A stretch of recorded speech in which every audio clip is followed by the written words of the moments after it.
देखिए, मेरा भाईंदर का भविष्य 15 तारीख को तय होना है कि इस शहर की कमान किसके हाथ में दी जाए।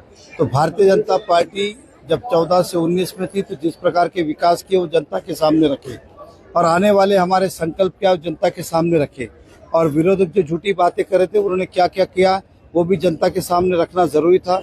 वो हमने जनता को अवगत कराया कि उनकी कथनी और करनी में फर्क है।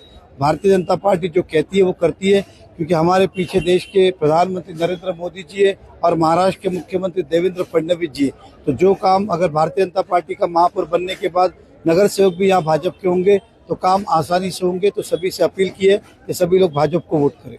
लेकिन देखिए, जो सत्य है वो तो रखना। जैसे मैंने अभी हमारे वहाँ के जो उम्मीदवार है, आप भी जानते हो कि सारे आरक्षण की जमीन पिछले 15 सालों से प्राइवेट लोगों को भाड़े पे दिए, अपने भाड़े के लिए स्वार्थ सभी शहर का नुकसान कर रहा है। जबकि उनका भी ये क्षेत्र था अपना नगर सेवक का, उन्होंने देना चाहिए था जमीन, लेकिन आज तक नहीं दी और जाते तो नहीं देते, राजनीतिक दबाव लाते। और उस जमीन को हम आने वाले समय में अधिग्रहण करेंगे और इस शहर को डेवलप करेंगे। देखिए, शिवसेना के पास कुछ बचा नहीं है।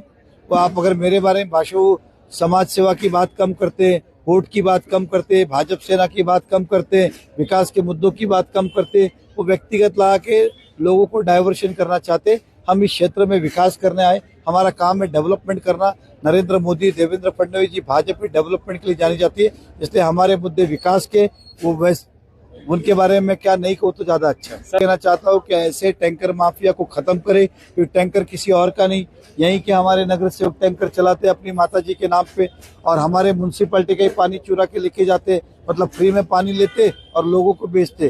तो ऐसे लोगों को रोकने के लिए जनता से हम यही अपील करते हैं कि आप भाजपा को वोट दें ताकि इन सब गतिविधियों को रोका जाए।